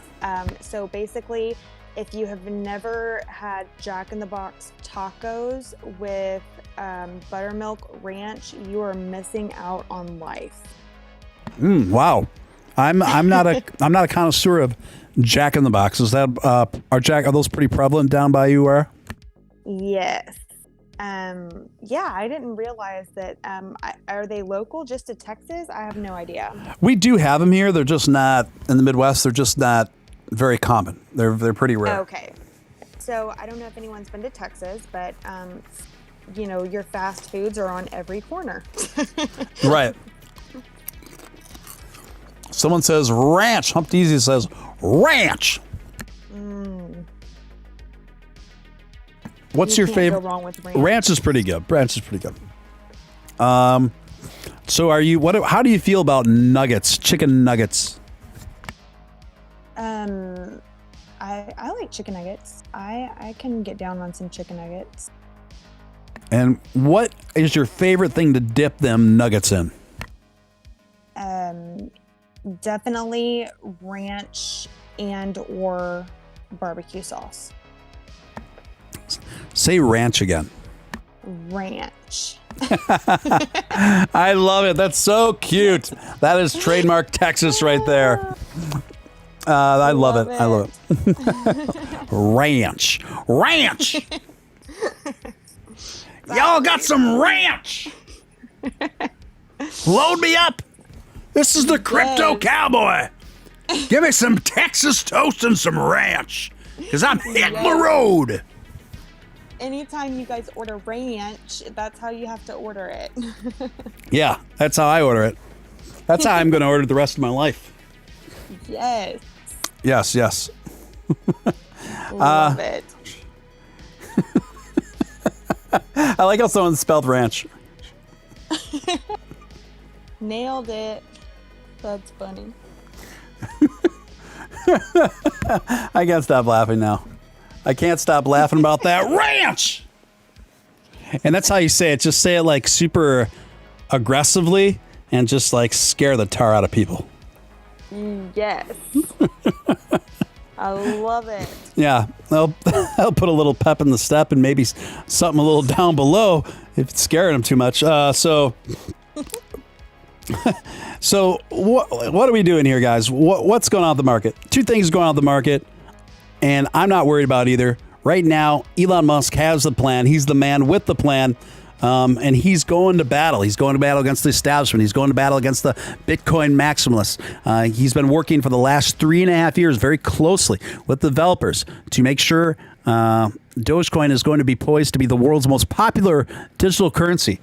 So that's not going to happen without shaking some things up and taking some market tips. And then obviously, too, the Chinese government is freaking people out with their propaganda of an event that's not even going to happen. Think about how many times in our lives, you guys, that we can spend worrying and putting ourselves under duress and unnecessary anxiety about things that never end up happening, right? It's really easy to do that. It's really easy to get in that cycle. And this is no different when it applies to markets. And so what we're seeing here is the anticipation of something people are perceiving like a really, really bad thing to happen that's not going to happen. It's simply not going to happen. So just... You know what? Take a deep breath, guys. You know what's crazy too is like I'm actually kind of proud of Dogecoin right now. I mean, Bitcoin went down to I think 39,000. I haven't checked it since here, but for us to stay in the 40s and we're holding over 40 pretty well. I think that says a lot. I agree. Sorry, I'm eating a chip. Getting a little ASMR, guys. This is really important, okay? I know you guys are all stressed out right now. I need you to understand, I need you to listen to your man, Real Deal Steven Steele, right now. Wherever you are right now, I want you to take a big, deep breath in. Slowly exhale. I want you to let those portfolio anxieties just melt away. Melt away up the river. Up the river? Yeah, up the river. Down the river, sorry. Don't ruin my moment, Heather. Sorry. I'll be quiet. Down the river of undue duress, fear, and anxiety. And I want you to visualize world peace, not world peace. I want you to visualize world peace. And after you do that, I want you to visualize Doge to $1. Doge to $1 by the end of 2021. So inhale. Exhale, Doge to $1. There it is. And then I want you to cap this whole segment off with a nice big helping of ranch. I want you to cap it off the ranch. Okay, guys. Let me put my headphones back on. What'd you think of that, Heather? That put you in the place where you wanted to be?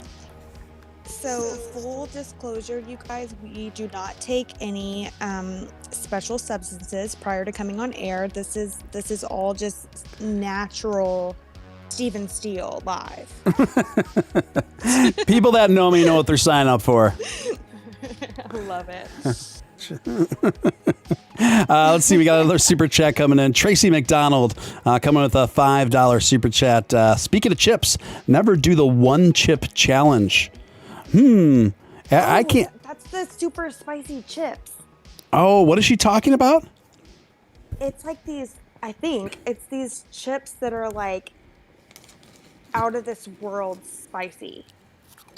And there's like videos maybe on, I don't know, TikTok or something, where these people put the chip in their mouth and try to eat it and like literally like break out in sweat.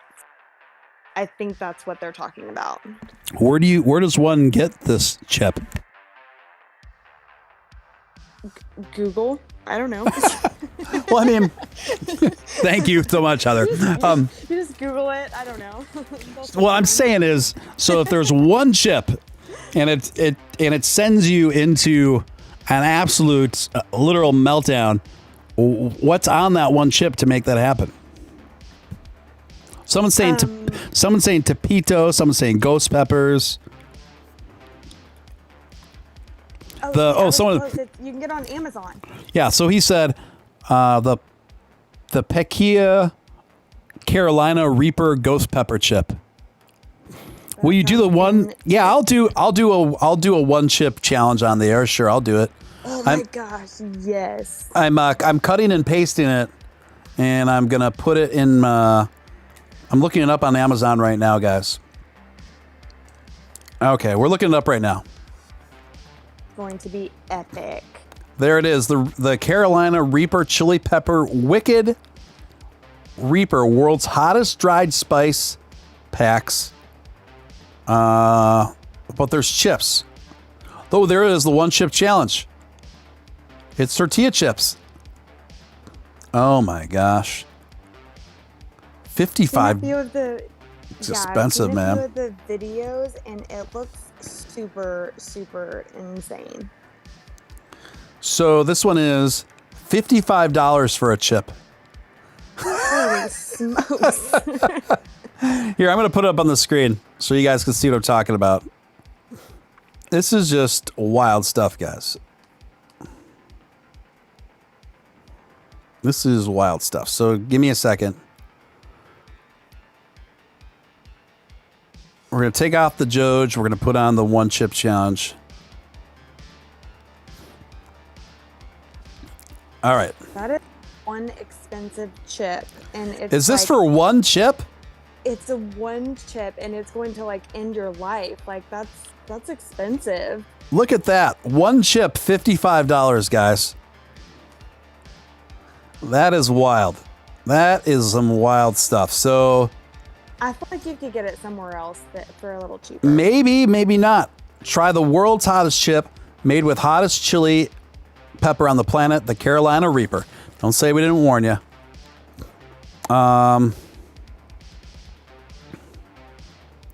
Death Nut. The Death Nut Challenge. Oh boy. I'm looking for I want to see some reviews of people who did it. You know what I mean? Yeah.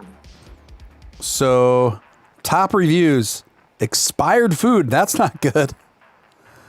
Top review. Warning. May cause intense stomach pains. Well, dude, dummy, how are you going to give a 1-star review knowing you've paid $55 to eat the world's most hottest potato chip? And then you're going to complain that it causes you intense stomach pains. Gracious. I'm telling you, it's like you're signing up for death. Like, it doesn't sound fun, but it definitely sounds like something I would do. A very cruel but entertaining birthday present. That's pretty good, actually. Have you ever done the bean boostle things?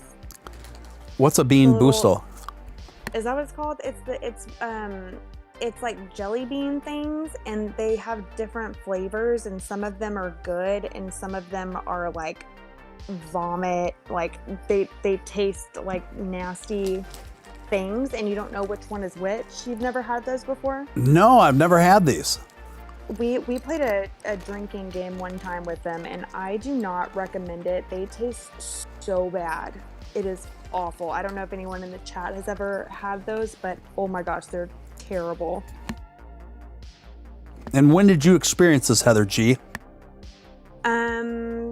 That was probably like a year and a half ago. They've been around for a long time,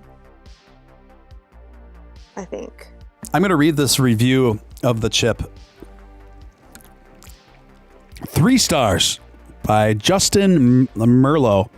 The most ridiculous thing I've ever done. My siblings and I thought it'd be real cool to do a challenge over Zoom with the lockdown. Worst idea ever. The chip tasted like it was pulled from between Sasquatch's web toast, but I regretfully put the thing in my mouth anyways and gnawed on it for a minute until I mustered up the courage to swallow it. The next thing I know, I'm sweating profusely, praying to the heavens that it would end quickly. Hiccups came out from nowhere, and they were deep, violent hiccups. When I licked my lips, attempting to cool them down slowly, I could no longer feel them. I think portions of my lip may have been singed off during this fiasco. After roughly 10 minutes with no liquids, might I add, the burning sensation began to subside, and I was able to breathe somewhat normal again. After the entire burning sensation left, My 3 siblings and I stayed on a Zoom 30 minutes longer waiting for someone to take a drink because, blah, blah, blah. Fast forward 3 hours, got gnarly indigestion, but manageable. Take a shower, blah, blah, blah. I will never eat anything spicy ever again. Okay. I'm going to critique this review, guys. Because Justin Merlot, dumbass, why did you give this product 3 stars when it did exactly what it was supposed to do? It did exactly what it's designed to do.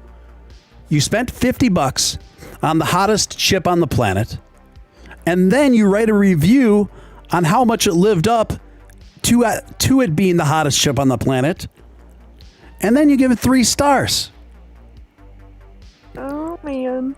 So these people, half these bad reviews are like, I can't believe how hot it was. 2 stars. It really hurt. Okay. And then when you ordered it, this is what you ordered. Look at that, guys. The thing is funny. The packaging is shaped like a coffin.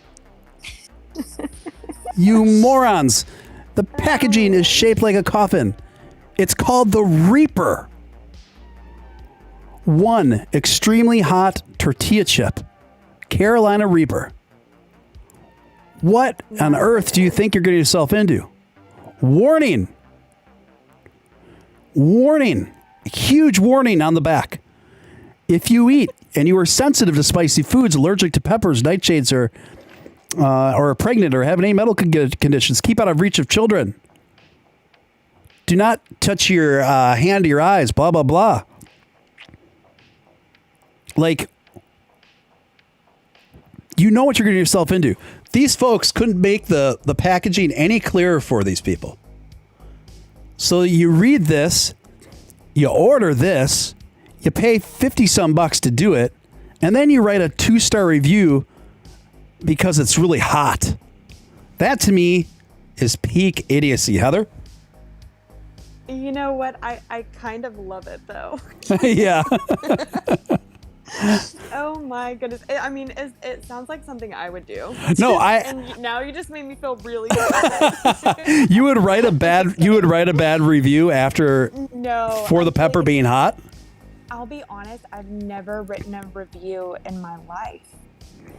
Oh, really? On anything? No, I don't know why. I don't think about it after I get the product, I guess. I don't know. Maybe I'm just a terrible human being. I don't know. I want to explore that a little further because you've actually kind of piqued my curiosity here. Let me get to some super chats here. And thank you, Tracy, for spurring this whole conversation, by the way, with your super chat. Jeremy Abbott coming in with $4.99. Jack in the Box will not franchise in the Midwest or East Coast. I didn't know that, but I believe it because I hardly ever see him. So I don't know what I'm missing. Tracy McDonald, again, oh yeah, it's hot. My kids did it, and the chocolate one too. We videoed the chocolate one, but we only paid $20. Well, I want to know where you're buying them if you're getting them for $20 instead of $55, because I will do it on the air. I will do it. Nelson F. coming in with a $2. Someone was saying the gas station. For real, like a straight up gas station. I mean, I don't know if I would trust it. I mean, but you know what? Yeah, YOLO. I mean, if they have them at the gas station, I'm sure they're legit.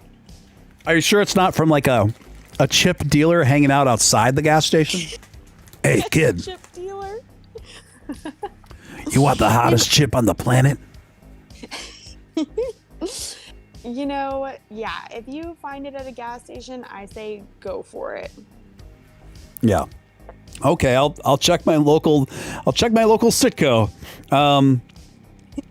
Let's see. Nelson F. coming in with $2 super chat. Thank you for that, Nelson. Amazon accept Doge. Yes, we are trying to get Amazon to accept the Doge. And for a while that was trending on Twitter, right? #accept Doge. It was everywhere. The Doge community really got that going. Batman versus Deadpool, $1.99. Thank you, Batman. I had the chip back in fall. Steven chugged lots of milk. Wow, so we have a few people in chat that have tried this chip. Done it. Get the toe of Satan instead. It's $8. Money Pit collection says. Okay. Well, that's certainly Kill more Satan. that's certainly more doable than a $55 tortilla chip. I'll tell you that. That's a pretty good racket though. If you can make your living selling the hottest chips of the world and people are buying them for $55 a chip. Yeah, and I mean, you're making money off of it, and the end result, these people end up like hating everything for like an hour because they can't breathe and their mouth is on fire. Like that's got to be a win-win for whoever made up that chip. It's just, to me, it's funny that people are leaving like bad reviews on the chip for the chip doing exactly what it's telling you, that it's doing exactly what it's warning you that it's going to do. Yeah, that's pretty epic. That's hilarious. I love that. And I probably never would have caught on to that if you wouldn't have mocked them for doing so. So thank you for pointing that out to me. I think the conversations like this are what I was born to be on the earth for. So like, Heather, it's one of these things where, and you do see this in reviews sometimes where, like with alcohol or something too, with stuff that's really high concentrated proof, and there's like warnings, and then you read reviews and people are complaining about how drunk it got them in a short amount of time and how it just got them wasted like more than they were expecting, and it's just kind of like, man, this is some real Darwin level award stuff. Yeah, I don't know what to I don't know what to say about folks like that on sharing this planet, but it is what it is. So so Heather, you are holding all your Dogecoin, correct? You're not selling it all. I am holding them all. Me too. And I own close to about 150,000 Dogecoins, and I'm holding every single one. I haven't sold the one. This is a very long-term investment for me, and I feel good about it. And I'm feeling zero anxiety. I mean that. I'm feeling zero anxiety about where the market is right now. I will say that with everything going on here, getting Doge to $1 is going to probably take a little bit longer than what we initially anticipated before this whole dust-up with Bitcoin came in. So I do think that the Bitcoin community is going to be slowing our roll for a little bit, but just for a little bit, guys. But I think they're going to add a little bit of extra time on our ascension to the moon. But nothing that's not going to be resolved in time, guys. Nothing that's going to be resolved in time. And I know for new investors, I'm a more experienced investor, and I've been through big wild dips like this in the past with the crypto market specifically. And for some people, it might even be best just to just not look at the charts for a week, honestly. If you find yourself really stressed out about it, just many times you just not look too much at the charts in your portfolio for a week, and you check back a week later, it will be right back where it was before the flash crash. You know what I mean? Andrew K says it would be worth the $55 if it cures your sinus problem. Andrew, you actually raised a really good point there. The spiciest chip of the world could destroy my sinus infection. Now you actually got me thinking about trying it. It could be and now I'm just like, that's actually a really good point. I seriously, I think I will consider. I think I am going to order one and live stream it. I think that'd be. I don't know.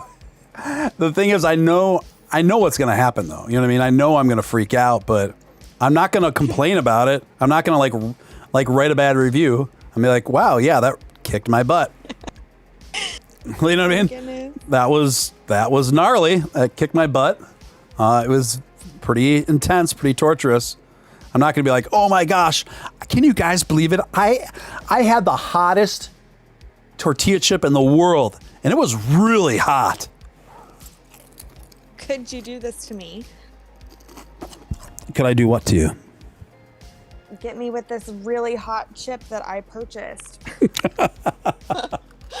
Yes. I can definitely hook you up with a hot chip. Yeah, we can do that, Heather. No problem.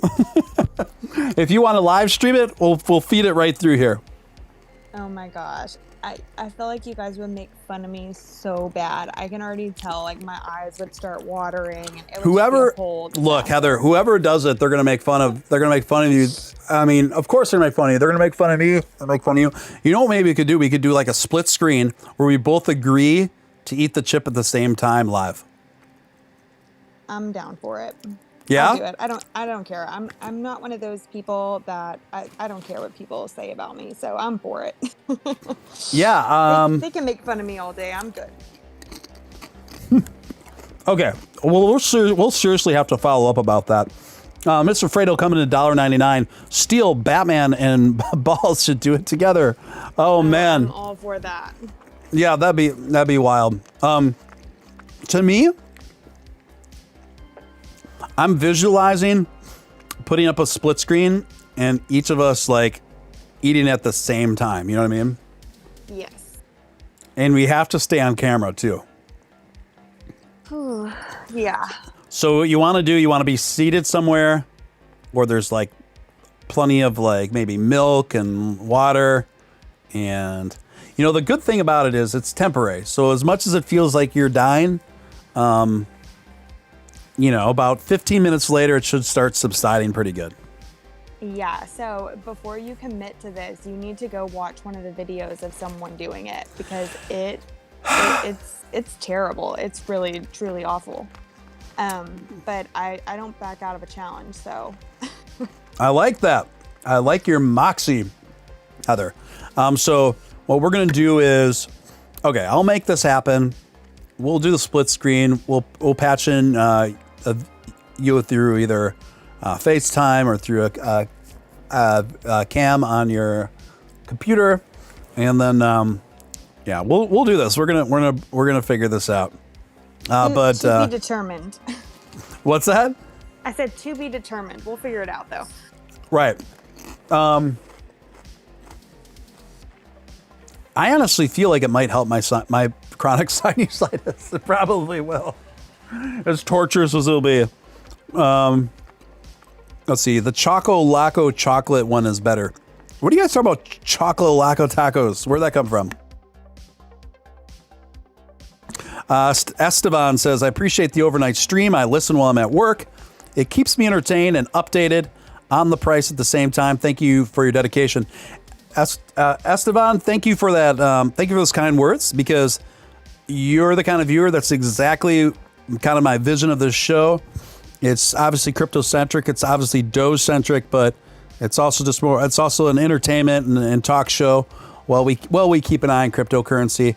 I really don't think there's anything else like it on online right now. So it feels like you're dying.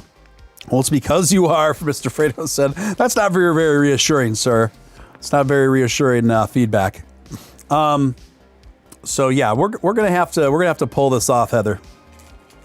So I'm gonna follow up with you in your inbox, and we're gonna order up a couple. I'm gonna order up a couple of these and have one sent to you, and then we'll die on live stream. We'll both die on live stream. Like, I don't know, man. I mean, somebody brought up a point. Tim says, Steven, are you going to end up violently draining your sinuses on video for us? You know, you could. Yeah, it's very possible that you could witness the exorcism of my illness live on the air. Oh, like, this is gonna be so attractive, like just boogers and sweat and tears. Oh, you know, there's gonna be so much snot. It's gonna be so snotty. Tracy coming in with the $5. Oh no, I sparked something. I actually prefer the chocolate over the chip. Oh, they have chocolate too. Yeah, I don't know. I mean, I guess I'd be open to that too. If it's it has to be super hot though. Batman versus Deadpool. Thanks again, Tracy. Yes, you did really spark a conversation there. Batman versus Deadpool, $1.99. Whoever lasts longest without milk buys Doge for the win. Oh man, that is tough. That is tough. So not only eating the spiciest chip in the world, but sitting there without drinking milk or cold fluid. What do you think? So, I actually, like I said, I've seen a couple of these videos, and from my understanding, the milk and the water and all of the tricks don't even help at Like all. not even So, close. yeah, so I don't know. You could probably swim in milk and it probably wouldn't do anything. So I don't know. This I seems want. like a terrible idea. Yeah, it really does. I mean, it really does. The more I'm thinking about it, it sounds awful. It sounds so terrible. I mean, it's one of these things too where the milk, any liquid at that point, it might just make it worse. Might like just spread it around. You know what I mean? Like, Yeah. And like truly, how dumb are we as a society that like this is what we do for fun? Like, hey, let's let's torture ourselves and eat a really hot chip and record it and put it on the internet. Like that's just what people do. yeah. I do think that there's a I love certain. it though. I do think that there's a certain inherent kind of like primal thing that tells us to do it. Because back in the day, people would purposely eat the hottest, spiciest things they could find to heal themselves of ailments, you know? Like, because it does kill off a lot of bad viruses, bad things.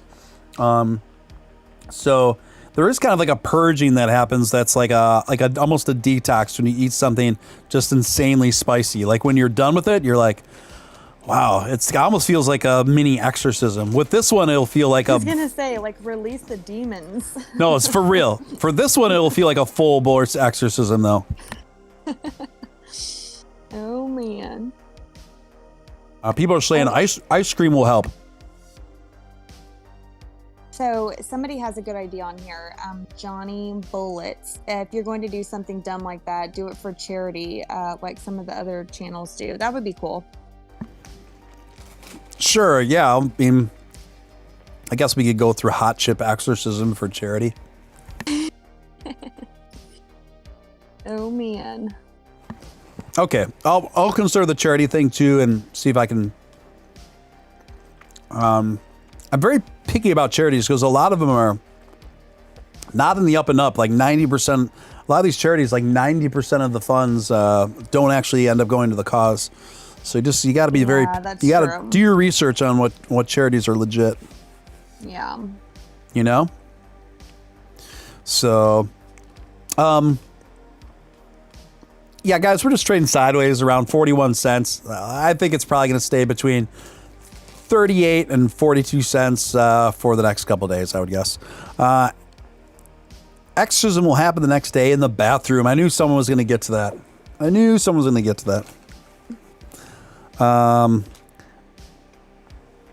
What charity accepts Doge? I'm sure there are some.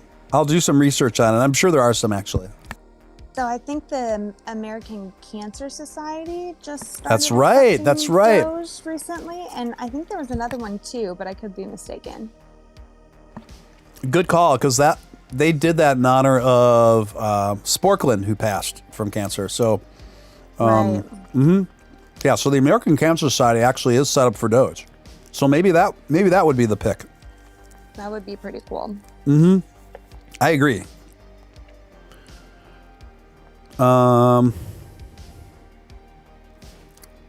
Set up Barry on Nick's couch. Yeah. You guys are funny, man. Okay, listen. I am going to jump off. I just saw Sure. what time it was. Yep. and It's I really have, late. Yeah, I've got a couple hours before I have to get up for work. But No I problem. appreciate you letting me jump on, and it has been fun. No problem, Heather. Thanks for the cameo. It was a lot of fun, and I'll follow up you soon, guys. If you want to follow Heather G, I'm going to put her Twitter again in the chat. If you want to give her a follow, Heather, thanks for joining. Thank you so much. You guys have a great night. All right, you as well. I'll talk to you soon. Okay, thanks, Steven. Bye. Yeah, bye now. Heather G out of Texas, everyone, coming in with the cameo appearance. Well, that was fun.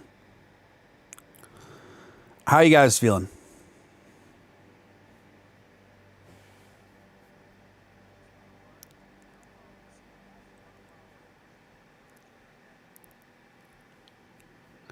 Cray Astro Spray coming with a $5 super chat. Post a link for the American Cancer for Doge.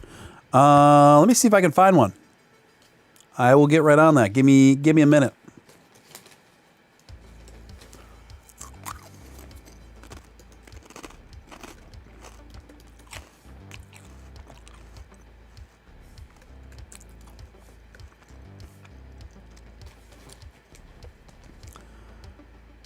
I'm looking.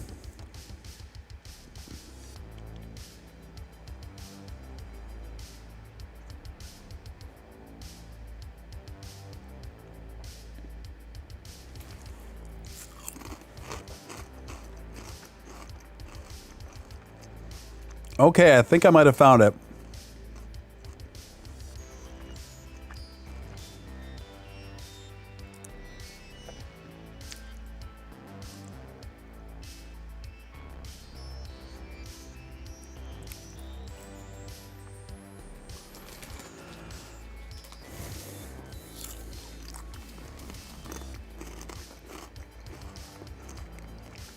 Hang in there, gang. I'm still trying to find it.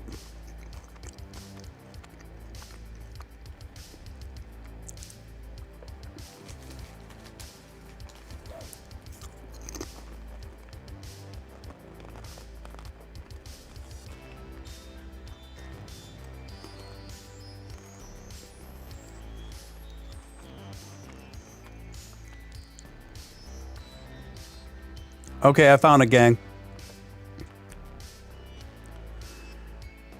There's a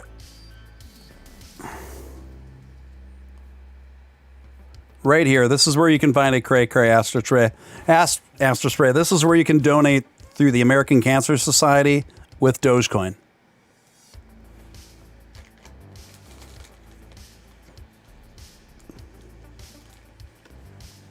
Hungry thanks to you, Money Pit says.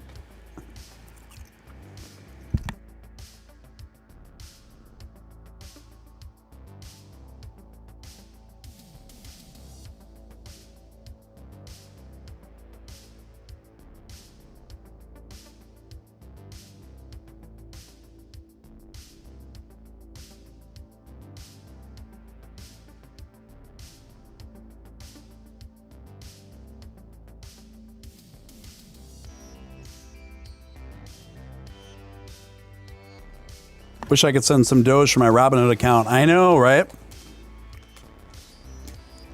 It's coming. Eventually, it's coming. Those wallets are coming, gang.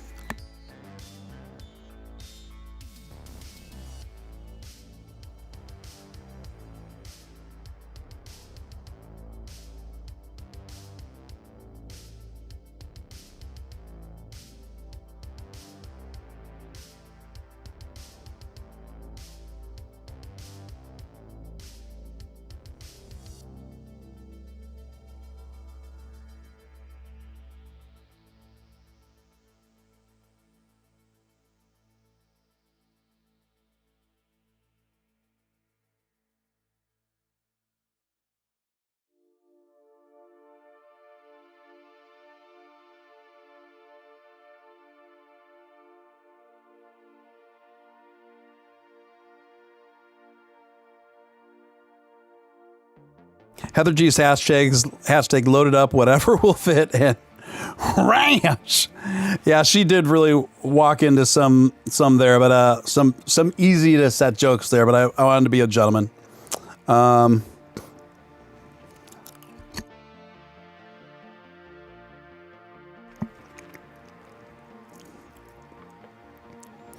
Ranch.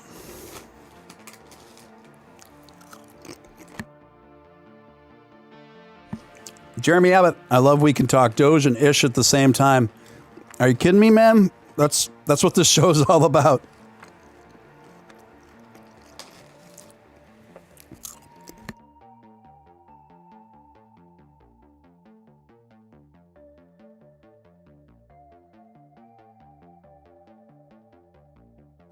Well, it's a pretty big allegation, Hector. I hope that doesn't happen.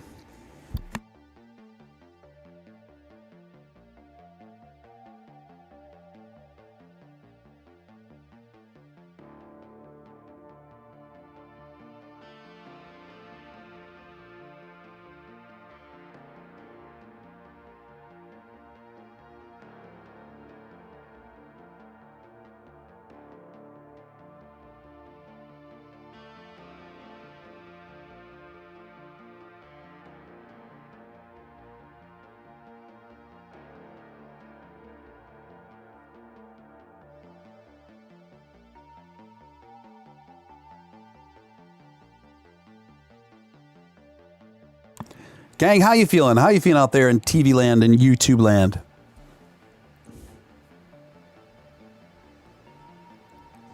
Hello again, Esteban.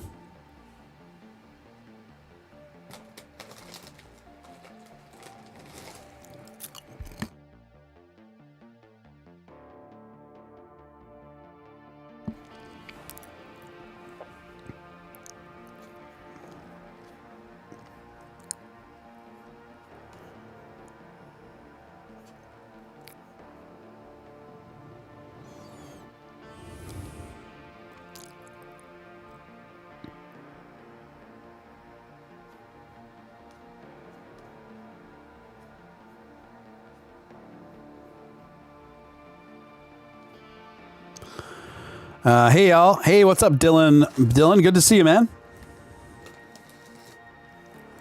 I could see that, Tim. That sounds probable to me.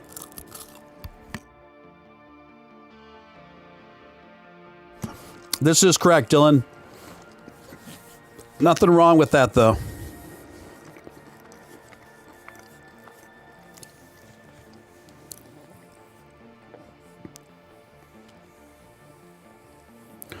What makes me so sure Doge is going to hit $1?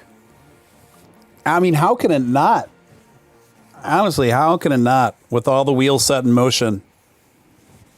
I seriously could answer that and it would take an hour, but just so many wheels are in motion.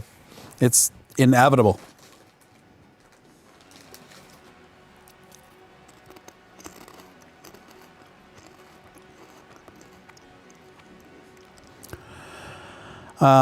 Money Pit Collection. Do you still hop in spaces on Twitter with Lucas and David? Haven't had time to join them. Last time I was in one, Lucas took your Doge after dark name. Yeah, he did. And Lucas went out of his way to apologize to me profusely and said he wouldn't use it again. If you guys see someone use it again, let me know. But he said he wasn't going to use it again. And it's water under the bridge to me at that point. I accepted his apology and no problem. As far as David, I love David. I love David G. I think he's a great guy. I think he's very sharp.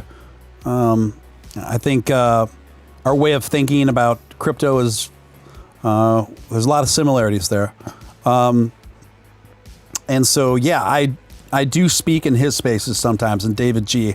I love mixing it up with him. I love speaking in his spaces.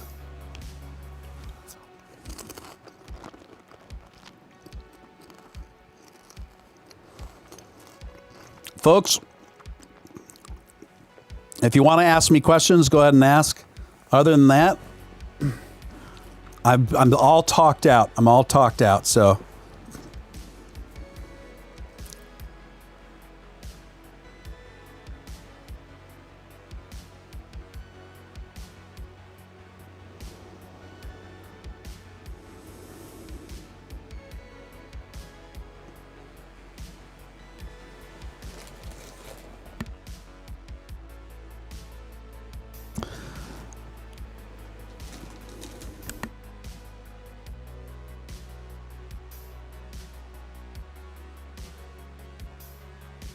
I think there are a lot of things coming up in the near future that are going to make Doge spike.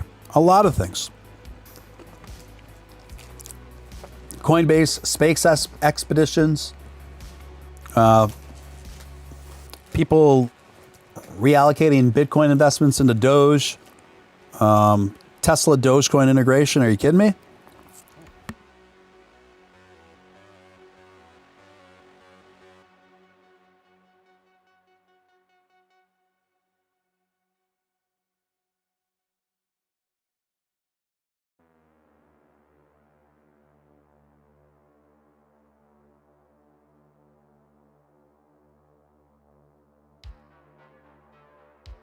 Why do all cryptos run the same, it seems? It's all because of Bitcoin, man.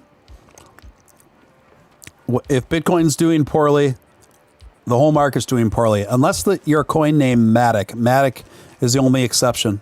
And Doge. I mean, Doge it's doing poorly, but not as bad as the rest of the market.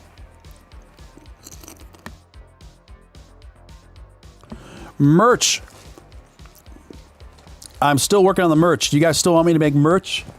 I was going to make a Doge After Dark with Steven Steele. I was going to make men's t-shirts, women's t-shirts, and hoodies.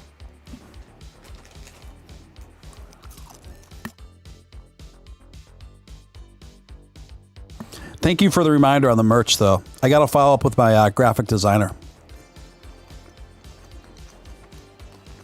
But I definitely want to follow up with merch.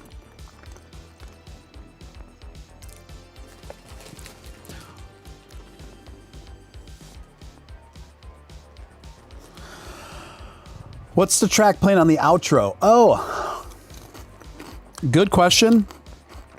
It's eluding me right at the moment, but what I will do,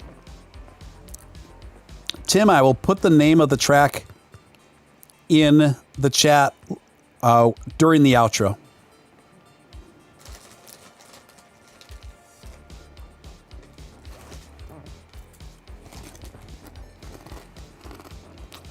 Or I might think of it randomly. I'm just having a brain freeze on that one.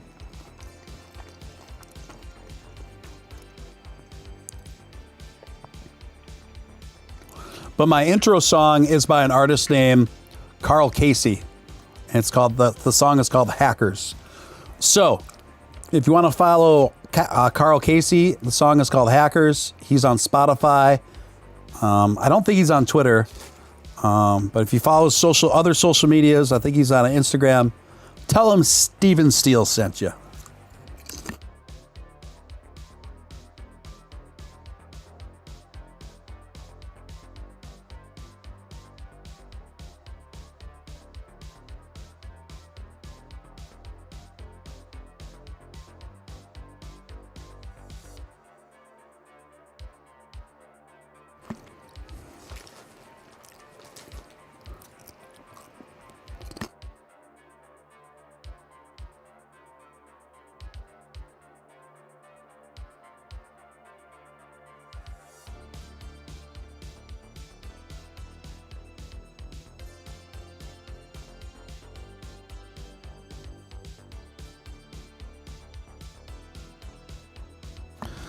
All right. Woke up to a crypto crash, someone said. This is what we call a flash crash, guys. Keep it cool, stay calm, stay collected. I spent the first hour of my show lecturing everyone why they should stay calm. So, if you're just getting here and you're freaking out, after this live stream is done, I want you to replay this live stream. I want you to listen to the first 40 minutes. It's because that's for you. And if you're new here and you haven't subscribed, hit that subscribe button, hit that notification bell. Join this community. It's an awesome community. I honestly think that this is the most exciting, fun, new crypto community online on the internet. I really do. So join us. Love to have you join us. Hit that notification bell. Hit that subscribe.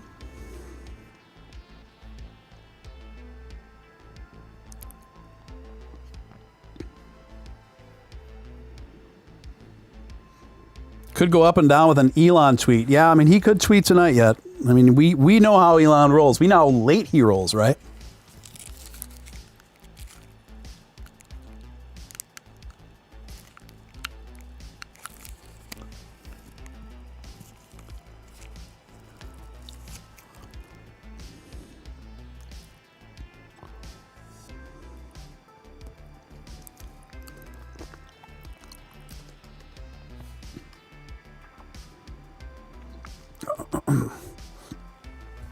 I've looked into Matic. It's got a really good utility. It's like it specializes in scalable and instant blockchain transactions. So it brings like massive scale to Ethereum using adapted versions of Plasma and POS based side chains.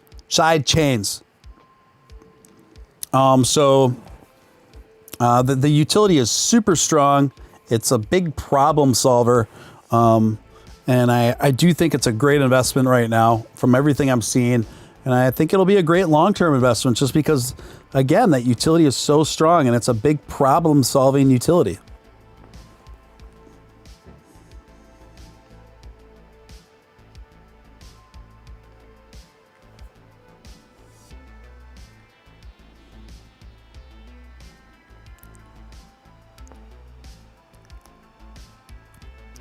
That is true money pit collection.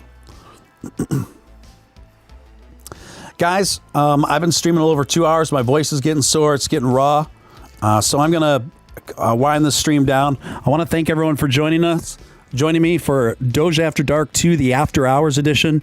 This was fantastic. I'd like to thank everyone who super chatted and everyone else who just watched and hung out and chatted and just had fun together. This was fantastic, you guys. Appreciate you guys so much. And at that, I'm going to leave you. But you will see me soon. Make sure you got that notification bell on so you never have to wonder when your man Steven Steele is streaming again. Thanks again, guys. Appreciate each and every one of you. Stay positive. Keep the Doge momentum going strong. Over and out.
Just the bees and birds, the summer hay.